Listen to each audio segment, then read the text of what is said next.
And let's just jump right into it. The topic was, of course, Russia and Ukraine.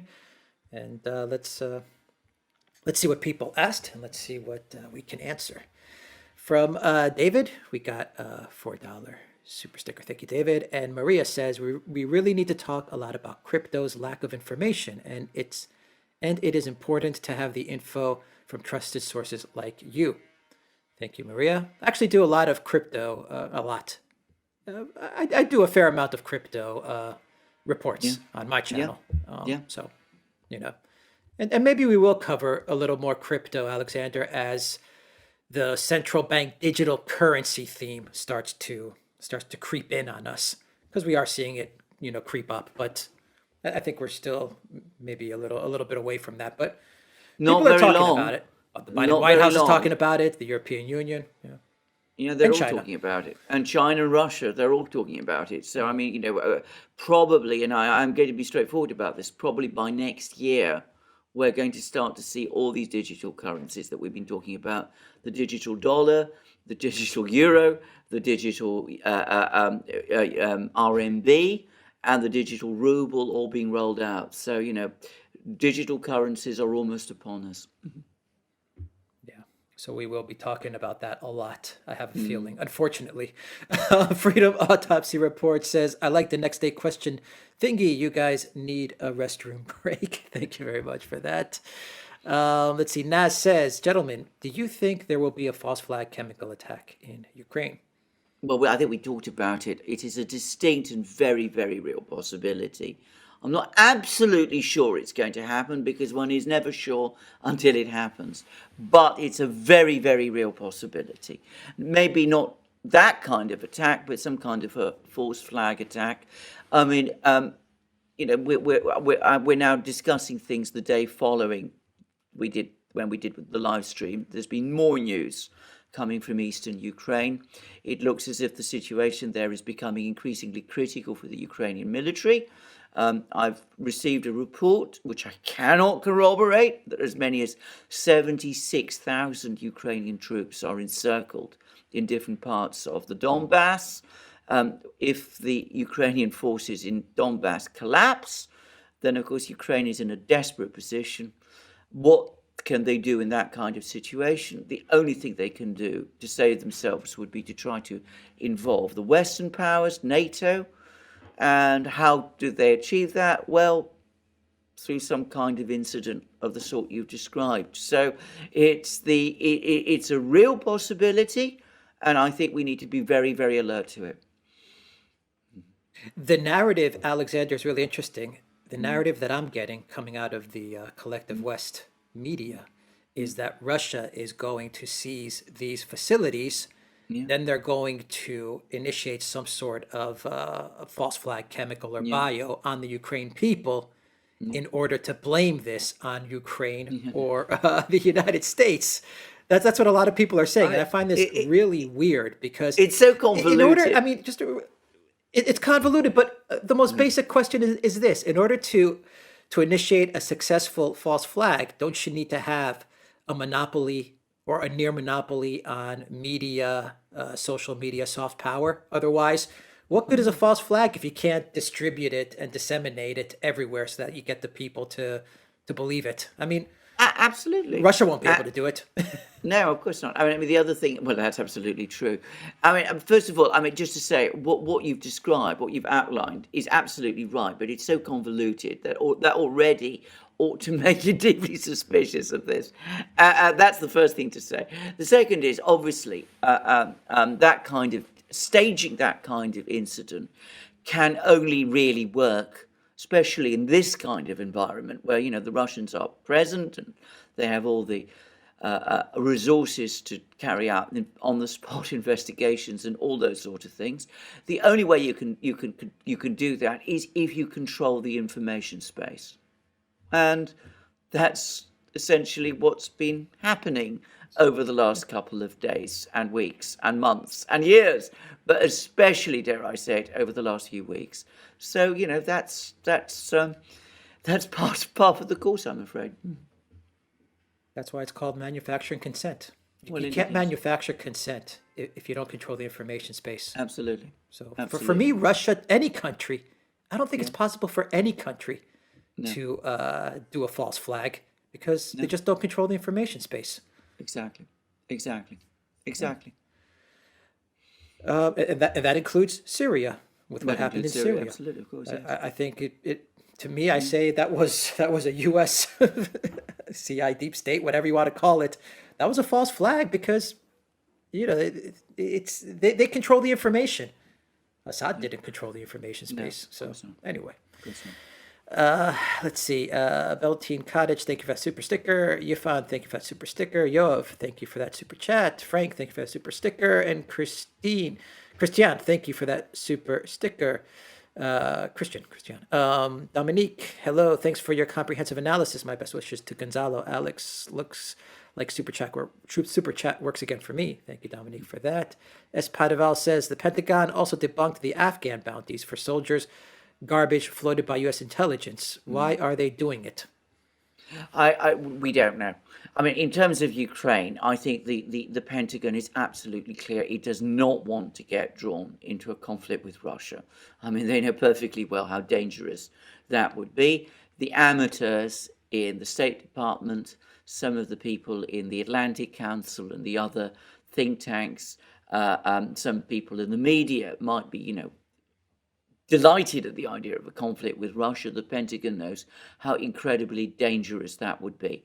So I think that's their overriding thing. But I'm going to make a guess, actually, which is that uniformed military people, I'm not talking about all of them, but you know perfectly well that there are many people in uniform in the United States who are basically ideologues themselves. We know that. But military people in uniform, most of them are professionals. And one thing I know about professionals is that they really dislike being manipulated by amateurs. And I would not be at all surprised if that there is very little love lost between some of the, hard-bitten, professional, uniformed military people and the neocons and their outriders in the intelligence agencies, in Congress, and in the media. So it could very well be that there is that tension also. All right. Alan says, so far, Russia won, Belarus, Kazakhstan, and soon Ukraine within a year. Yeah. I mean, that's a very good point, actually. That is an extremely good point. I touched on something like that in an earlier video I did on my channel, by the way, that people don't understand this, but if you look at the sort of bigger picture, you can see that all these things are being gathered together in ways that ultimately are not in the West's interests. I don't think Putin had any plan to recreate the Soviet Union. I don't think he has such a plan. I don't think this is what this is all about. But bizarrely, because of the Western reactions and counter-reactions and all these things, it's effectively happening even as we're talking. I was looking this morning and I was, reading news on the Interfax news agency, which I should say is private and apolitical. But, already the Russians and the Belarusians are now working even further towards integrating their economies. Kazakhstan also, it seems. And, it's as if all the linkages that were broken up when the Soviet Union collapsed are now being recreated. The economic, political, administrative, military linkages. And it's all been done because of the way in which the neocons have sort of created this crisis, these multiple crises. And of course, Belarus and Kazakhstan Kazakhstan's a huge place. Belarus is a relatively small place. But Ukraine is the big one. And at the end of this, we're going to see a Ukraine pulled closer towards Russia. Yeah. Andy, thank you for that super sticker. And Command Unit says, any opinions on nationalization and reprivatization? I like to call the process patriotization or patriatia. How will the Russian economy look like?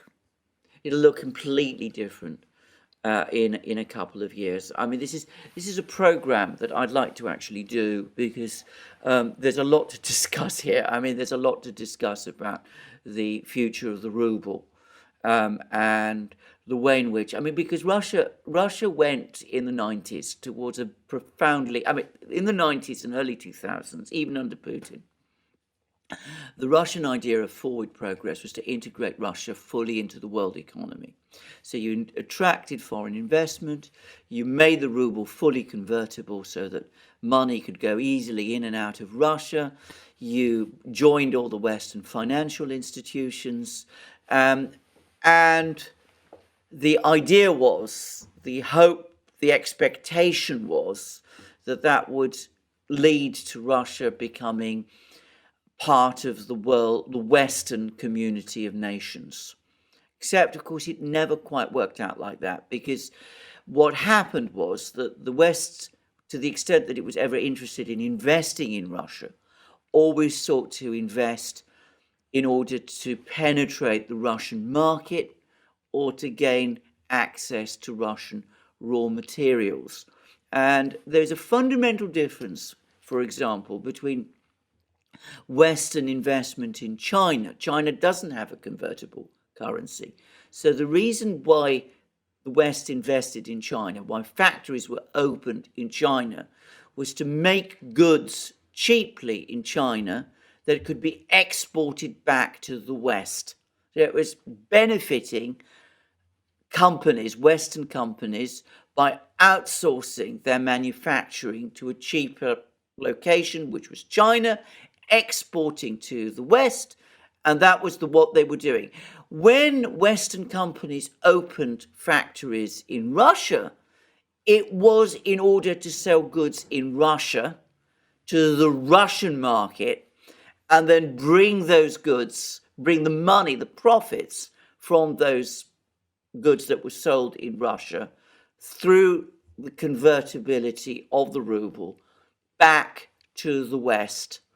Now, what is going to happen is that with the ruble, like the RMB, becoming a controlled currency, that option really isn't going to be there. So what I suspect is going to happen is, because it's going to become much more difficult for Western companies to repatriate profits out of Russia, they will essentially either change their investment strategies in that country, or more probably they'll start to leave, and we will start to see Russian industrialists and manufacturers taking their place, and those of other countries which are closer to Russia, like China, India, and Iran, Turkey, and the rest. So it's going to lead to a completely different situation within the Russian economy.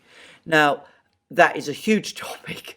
I've just summarized it extremely briefly. It touches on your point about nationalization. I don't like to call it nationalization, because what I suspect is going to happen is we're going to eventually have fire sales of all of these products, of all of these, many of these factories and plants. It's already starting to happen to Russian businesses and Russian investors and things of that kind. And eventually it will mean a Russianization, a further Russianization of the Russian economy, which will probably evolve over the next couple of years. So that's, I think, where we're going to go. All right. Gregory Casey says, how can Israel possibly insert itself into the conflict and suggest talks between Zelensky and Putin take place in Jerusalem when Israel has been arming, supporting Ukraine, and Israeli ex-special forces are on the ground fighting? Well, indeed. But you see, the Israelis apparently, who are, realistic people, I mean, they understand war, they fight them. Apparently, they've told Zelensky, look, you have to come to a deal with the Russians because you're going to lose. And Bennett apparently told Zelensky, at least this is what the media in Israel is saying, that the only way forward for you is to agree to Putin's demands, because the longer you hold out, the more difficult your situation will become. And eventually, if you continue to hold out long enough, then you may find that the Russians withdraw the demands that they're making now, which are reasonable within certain limits, and then will substitute further demands which might be far worse than the ones that they are making at the moment.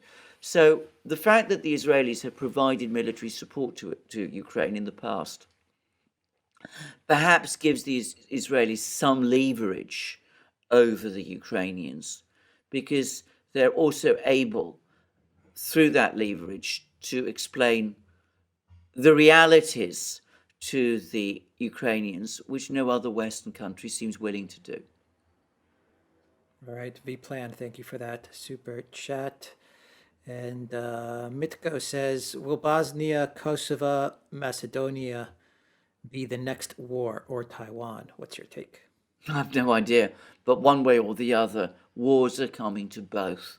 And we're going to be doing, Alex and I, a program shortly on the US-China talks, which took place on Monday. Suffice to say, all the indications are that they went badly. And the US went to those talks wanting to talk about Ukraine. They found the Chinese utterly immovable on the subject of Ukraine, but instead the Chinese apparently insisted on talking about Taiwan. So the Taiwan issue is steadily inching towards a crisis. And of course, the Balkans is also inching towards a crisis. So I'm not going to try and guess where the conflict is going to start soonest. But, we are looking at conflicts in both places. To the extent that the neocons are the people who are driving the confrontations, I would have thought the Balkans would probably be their favoured place, simply because obviously Serbia is so much weaker than China is. But, we'll see. Iris says, Zelensky in a TV claimed Russia surrendered. Then 2 hours later, he begged for help for more warfare. This was bizarre. Please elaborate. I mean, the greatest. I pay no attention. I pay no attention to anything Zelensky says, and one of the most ludicrous aspects of this whole conflict is this concerted attempt that's been made in the West to try to build him up into a kind of Churchill figure. I mean, it's just bizarre is all I can say. Of course, he says one thing and then he says the next thing, something completely different. And he does it often, as you've correctly said, over the course of the same speech. So it's just ludicrous. I mean, he's very disconnected, very disjointed. He's making all kinds of, he claims, 12,000 Russian soldiers killed. On Friday, he said that 500 Russian soldiers, a whole battalion apparently had surrendered en masse. He says all of these things. And, I struggle to understand why people take it seriously. Well, I don't struggle to understand. I understand why the Western media and Western governments are taking it seriously, but I don't think we generally should do. Well, he's speaking to Congress on Wednesday. Oh, indeed, and he's also speaking. That'll be interesting. Indeed, and he's also speaking, which is today, Tuesday. He's also going to meet with the prime ministers of Slovenia, Slovakia, and Poland, who are chugging in a train to Kiev. Almost certainly having been granted some kind of safe contact to get there by the Russians. So, the whole thing is just, it's a theatre of the absurd. He's a fitting hero, I think, for these times, for the absolutely West. Absolutely. He is. He's an actor. He's propped up via social media. There's nothing there. It's all scripted. It's all fake. If you ask me, I think he's very representative of the type of figure that would be lionized and would be made into a hero in today's world. I'm so sorry to say it, but I completely agree with you. Joe says, currently wearing my Good Day shirt, fresh from the Duran shop. Thank you for your service. Yes, thank you very much. Drinking from Use my the Good code Day mug. 10% off. 10% off the Duran shop, everybody. Thank you very much, Joe, for that. Alan says, once the war is finished in Ukraine, few countries will exit European Union because of sanctions, and I believe the first one to leave is Hungary. Well, we'll see. much going on. The other country to look at the moment is Turkey, by the way. Now, Turkey obviously isn't in the European Union, but apparently they were told last week that if that every NATO state must apply the sanctions, and Erdogan said flatly no, and he's even talking now about buying more arms from Russia. So it's beginning. The question is, will Turkey remain in NATO as a result of all of this? So I could see things starting from about the autumn. We're going to start to see all sorts of things starting to build up, and we'll see where it all goes. Yeah. Kane Waff 8, thank you for that super chat. And Juva says, great discussion. Thank you for that, Juha. And Command Unit said, how would a partial forced default to Western creditors affect Russia? Russia can only pay in rubles now. Well, indeed. Now, can I just explain what's going to happen? Because, of course, the Russians say, look, we've got plenty of money. We're able to service all our debts. This isn't a problem for us. We are in a position to pay. Now, there's certain coupons, payments, interest payments that are due on the 16th of March. What they said is we're going to send instructions to our corresponding banks in the West to pay these coupons in Western currency, in dollars. Now, if those banks execute, then there's no problem. If they don't, we will honor our obligations by paying in rubles. Now, what else can we do? And the implication is, and I think this is actually, legally speaking, a reasonable obligation. The implication is that's a force, what lawyers call a force majeure measure. In other words, you are forced to do something by the actions of the other party. You have no real choice here. You're not defaulting. So this, it seems to me, raises some interesting legal questions, because the Russians would then say they haven't defaulted because they would cite force majeure.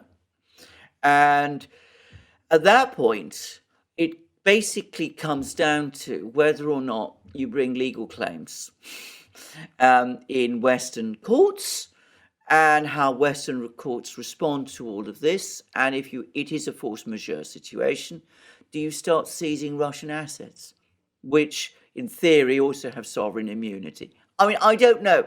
It is a very complicated legal situation. I don't think we've ever been in this kind of situation before. If you start seizing Russian assets, and logically, the most obvious ones would be the ones that are frozen in those bank accounts to pay those debts, then of course, ultimately, you're not in default anymore.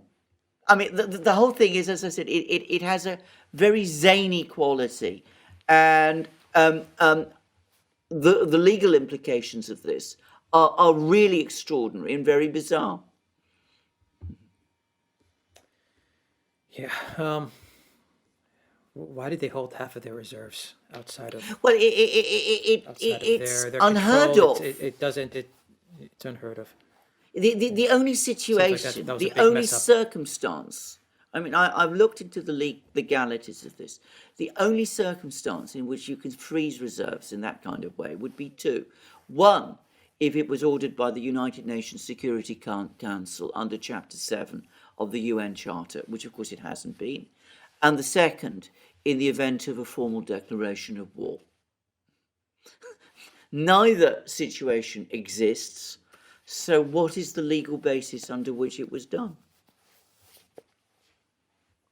Why did Russia hold those reserves, though, outside? Is the question that everyone's asking. Well, I mean, not all of the reserves were held there in foreign reserves. But I mean, bear in mind that even if you have dollars even if you had all those dollars in Russia, it wouldn't have made any difference, because the central bank and the key Russian banks are now prohibited under sanctions from having direct contacts with Western financial institutions, or indeed any Western institutions. So let's just say that all those reserves were held in Russia. and the Russian government were to say, look, we've got all the money, we're able to pay, we've got all our dollars in Russia, we're prepared to pay on these coupons, how do you transfer that money if the Western financial institutions refuse to receive it?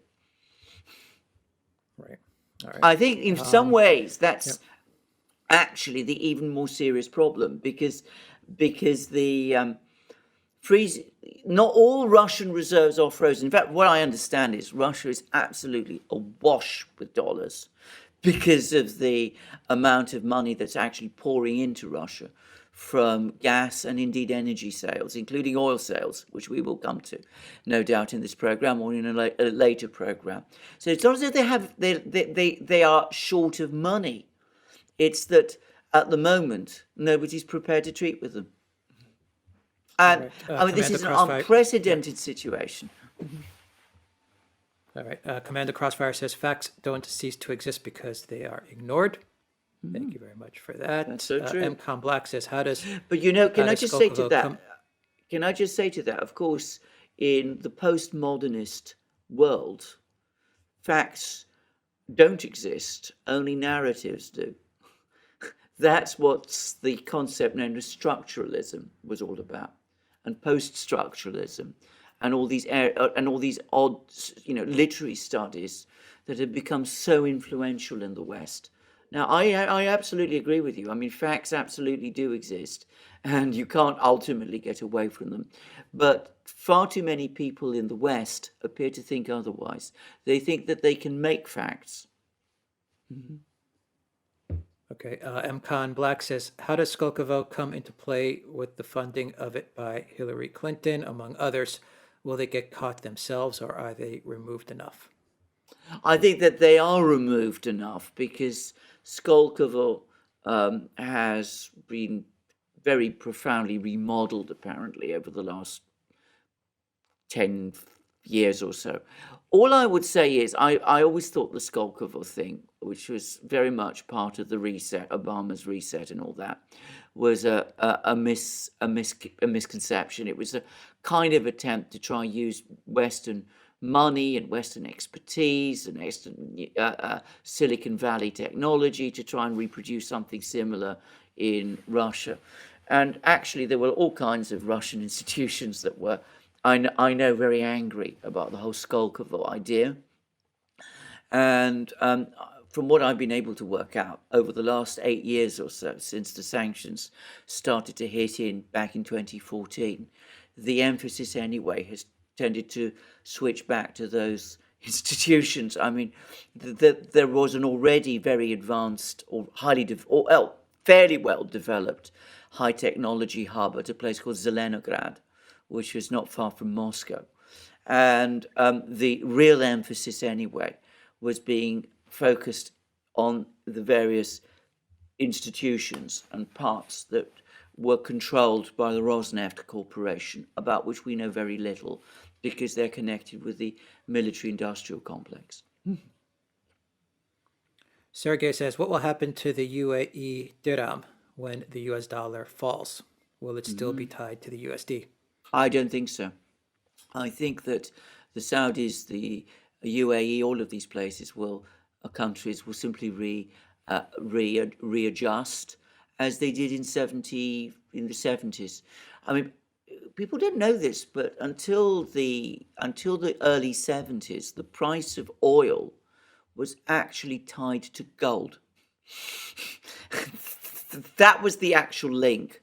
Then, of course, the US came off the gold standard in 1971, or at least not quite, it wasn't the gold standard, but Nixon severed the remaining residual link between the USD and gold, and the USD became a fiat currency.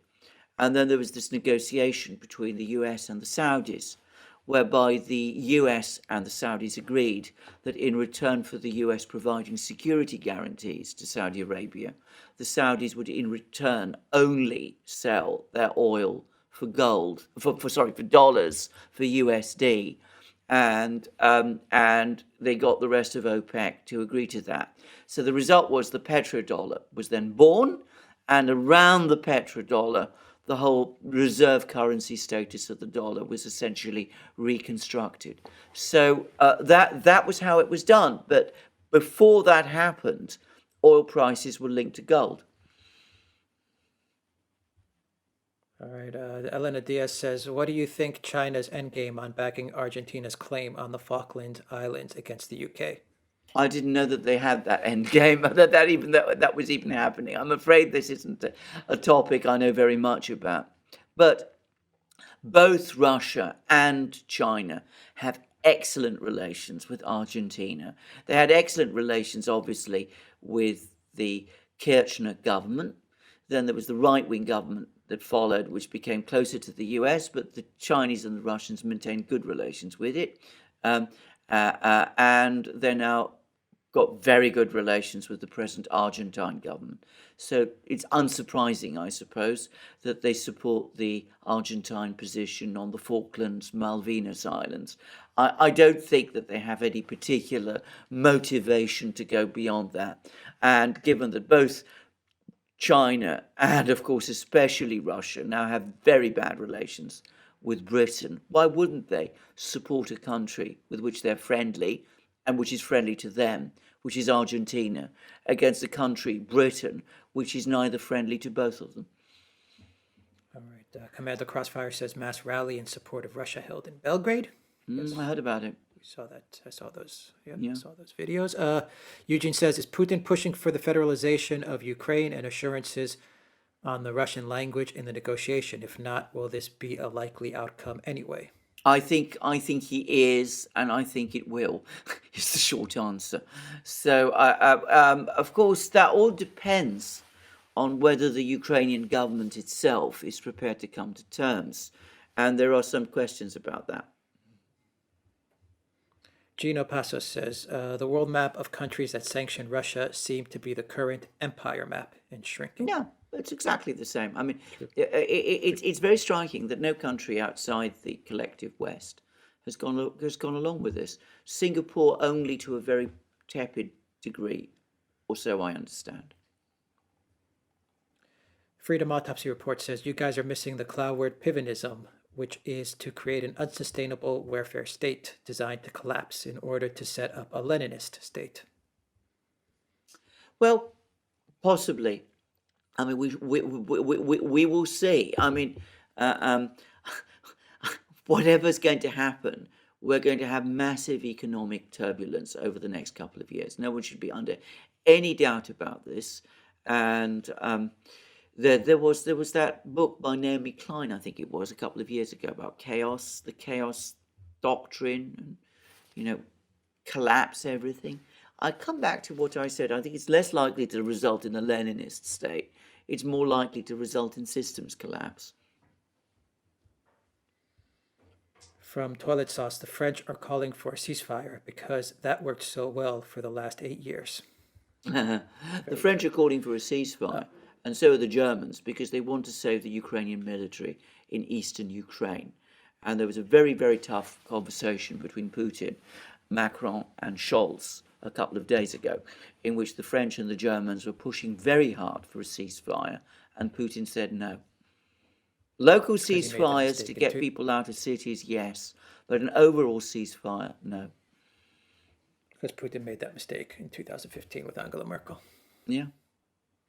The same exact mistake. And he said yes at that point in time, and when you had the Minsk Accords. So he got fooled there. But doesn't look like he's going to get fooled twice. Commando Crossfire says, given the costs suffered by Russia for intervention, in for a penny, in for a pound, possibly of annexation of Ukraine, benefits, drawbacks, Ukraine's trial with independence proven unviable thus far. Yeah.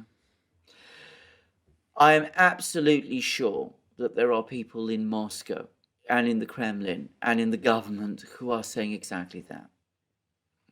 I'm not sure how influential they are. I suspect some of them are very influential, but I'm absolutely sure that there are people saying that, and I'm sure they've been saying that for some time, by the way, even before this conflict started. Moro, thank you for that super chat. Hey Man says, narcissist fell in love with his own reflection, rejecting all reality in turn for a chance to admire his own beauty. Someone who values vanity over survival cannot be controlled. Their prestige means more than their well-being. Well, I think that's true. I'm not quite sure who you're referring to, but I think that is true. As a general statement, if you mean the hubristic leadership of the collective West, then I completely agree. Eugene says, do you think Russian-speaking Ukrainians in typically pro-Russian parts of the country, excluding the DPR, LPR, like Kharkov and Odessa, will still favor Russia over the West once this war is over? Yes, it's the short answer. I'm going to make a straightforward observation. Again, I've been following the news here. It seems that the Russians are now in full control over the entirety of Kherson region, which is this area in the south. My own personal view is that it's not going back to Ukraine, at least not in any particular format that it was recognizable previously. And I think that's now a done thing. And not just Kherson, which is a Russian-speaking region, but I suspect more and more of them. Dan Noya says it appears to be the destruction of the private central banking system and Klaus's unaccountable deep state and the return of individual sovereign countries. Most of us in the US welcome it. I agree. I think that is actually my own personal view, is that rather than achieve the Great Reset, that is the more likely outcome. My concern is less that we're going to have a globalized system. I don't think that's going to happen. I don't think we're going to have a single globalized system. My worry is that we're going to end up with two systems which are very similar to each other, in the sense that both will have credit scores, digital currencies, globalized, very similar globalistic sort of structures, and they will be facing off against each other. We have the Russian-Chinese bloc, and we'll have the Western bloc, and it will not be an ideological conflict anymore, because the structures of the two will be actually, when you drill down, very similar to each other. And that, I think, is a real danger. I think it's a very real danger. It's not being talked about very much. Nitswitch says, I agree with Gonzalo. Russians will not forget this, as I will never forget my government in Germany trying to force me to get jabbed. Can I just say something? I won't forget this either. I mean, I have been deeply shocked by the explosion that we've seen over the last few days and weeks. As I said, I had not appreciated how deep this visceral loathing of Russia actually is, and how very widely it is shared. And I have to say this, I don't think it's just been something that's been artificially created. I suspect that it was basically always there within Western societies. And I find it very disturbing. I don't know where it comes from, but like Gonzalo, I will never forget this. And of course, the Russians never will. Sidebook VR says, not only did Putin cure the coup, but solved the culture war accidentally to relieved conservatives. They can now kick the bucket down the road as usual. Yeah, agree with that. Dan Noyes says, demonized because Russia runs its own central bank. Yeah, its own economy, its own financial system, its own military. The Russians, by the way, say this all the time. It's because they are sovereign that this is one factor why there is this enormous hostility to them. But I think, as I said, that there is a visceral thing which is very deep and probably goes back very far in Western societies. Jake Alt says, Gonzalo said no precedent for this wartime bigotry. Japanese internment camps. I agree with that, actually. There are precedents. But, we're supposed to have moved forward from those times. Well, we see that we haven't. Sparky says Gonzalo's firing on all cylinders. Great insight. Thank you for that. He surely is. Sparky, Moro, thank you for that super chat. Darlene, thank you for that super sticker. Orlando Santos, thank you for that super sticker. And James Edwards says, is it possible that the true target of the anti-Russian, anti-Putin hatred is Trump and Trumpism and all nationalism in general? Well, of course it is. I've no doubt about the fact that that is one of the targets. But having said that, in Europe at least, where I think this is, I follow the American media, follow to some extent American social media. I think there is less anti-Russian feeling in the US than there is in Europe. So you can't just say that it is only about Trump, but certainly it's going to be used against Trump. And all this mechanism of cancellation that we've seen is going to be used unquestionably in the next few months, in the run-up to the midterms, and on a massive scale in preparation for 2024. I would just say one thing, though, about 2024. I saw that Hillary has now said emphatically that she's not standing in 2024. So I can only assume from that she's done the numbers and looked at the realities, and she realises that she isn't in with a chance in 2024, which is why she's not going forward. And that may suggest that the Democrats are becoming nervous, or some Democrats are. Yuno says, what would be the consequences for Europe, Germany and France, when they would team up with Russia? Well, it's not going to happen anymore. It's not going to happen, exactly. I think this has become very clear. Going back to the mid-2000s, there was this extraordinary period when Russia had good relations with Germany, France and Italy. And in those days, Germany was led by Gerhard Schröder, France was led by Jacques Chirac, and Italy was led by Silvio Berlusconi. Look at what happened to all three of those people. Schröder he's almost now in disgrace. He's under enormous pressure in Germany. Chirac obviously has passed away, but he was the target of extraordinary attacks in France and criminal prosecutions and all kinds of things.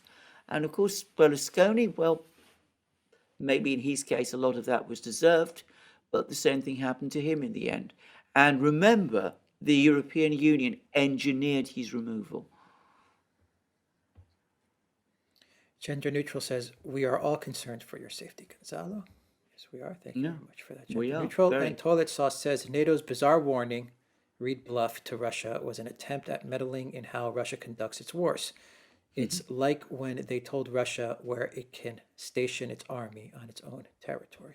Exactly right, Toilet Sauce. You're totally right. You're always such an insightful commentator, Toilet Sauce, if I can say. All right. Let's see. Let's grab some questions from locals. The locals community. Russian imperialist says Zelensky must first denounce and break all ties with those who are doing such things, which will immediately mean he's disposed by the radicals and said military. True. Well, I think you put your finger on the whole problem. No wonder the man is apparently looking for, shall we say, things that can help him through the stress that he must be under. They're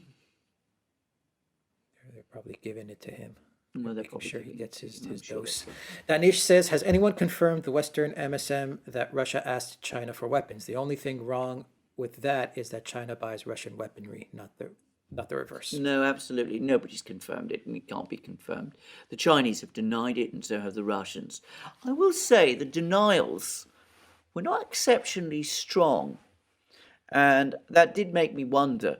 The only thing I can imagine that the Russians would be at all interested in that the Chinese produce are drones. Now, the Russians were very slow in producing. Carry on, Alex. No, I've got information on that from Bloomberg. Aha, tell me. I don't know if you read the article from Bloomberg. They said some specifics about what Jake Sullivan was saying. They said that the intel says that Russia asked for drones, exactly, and for intelligence gathering equipment, and they made that request at the end of February. So it looks like when all of this operation was about to start up is when they made that request, if it's true. And they asked for exactly what you said, drones and intel gathering equipment. Yes. So Well, intel gathering equipment makes almost no sense to me because I'm pretty sure the Russians are pretty sophisticated in intel gathering equipment. yeah. Drones Who makes knows what it can mean? Who well, knows who what knows it what can it can mean? mean. Maybe it can mean Drones, computers. I don't know. computers, exactly. Well, drones makes Yeah, a who little knows? Who more knows? sense. Yeah. The Russians were very slow, have been very slow in producing their own drones, and I just can I just explain why? Because they designed their own drones something like 10 years ago. But the Russian military insisted that every single component of Russian drones, including the processors, the microprocessors, have to be purely Russian designed and Russian made. So that meant they had to build all the sort of sub technologies to produce this. Now, the result is that they are now making drones, but they've taken longer to get to the point of making large numbers of drones as compared to, say, China and the US. Though, they do now have their own drones, and we've seen lots of them in Ukraine. So it's just theoretically possible that the Russians might have asked the Chinese for drones. Problem is, there's absolutely no evidence in Ukraine itself that there are any Chinese drones there. So, I mean, this is just something that people have been talking about. Jake Sullivan has been talking about. But there's no actual physical corroboration of this. And given that the US said that the Chinese have been open to this idea, well, that would imply that something had been supplied, except it doesn't look as if it has. I'm going to say straightforwardly, I think the whole thing is just nonsense. That's my own personal view. DJC said Scott Ritter said NATO was all over Ukraine, arming, training, and down to the uniform, running the show for 200,000 UAF army. Oh, yeah, absolutely. I think there's no question about that, yeah. Yeah. I think it's been controversial. I think it's been widely known for a long time. Russians have been saying it for a long time. Robin W says the Russian cruise missile showed its capabilities when they joined the action in Syria. Yeah. These missiles were fired from minesweeper-sized vessels in the Caspian Sea. All missiles there hit their targets, which give them 100% endurance and accuracy. Compare these with the Tomahawk, which has a 25% attrition rate factored in before they hit the target.